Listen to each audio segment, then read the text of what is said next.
اه. الله اكبر بلاو.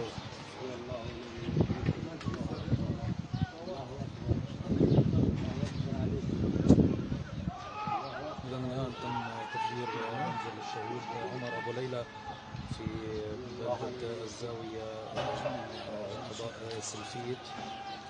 شاهدتم تفجير المنزل الآن. إذا في هذه اللحظات تفجير منزل الشهيد البطل عمر أبو ليلى. يلا يلا. معك. شغال شغال شغال شغال. أنا شغلته. شغال. تم تفجير المنزل الآن.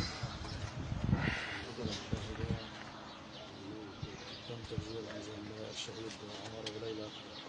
مع تحية لك جميل وللسادة المشاهدين والمتابعين. الآن نتحدث عن أكثر من 3 ساعات متواصلة. تقتل الساعة وصلت الساعة إلى الساعة الصفر. الآن نتحدث عن تفجير منزل الشهيد أبو ليلى وهو الطابق العلوي، كما نتحدث الطابق الثاني. ساعة ونصف من الآن.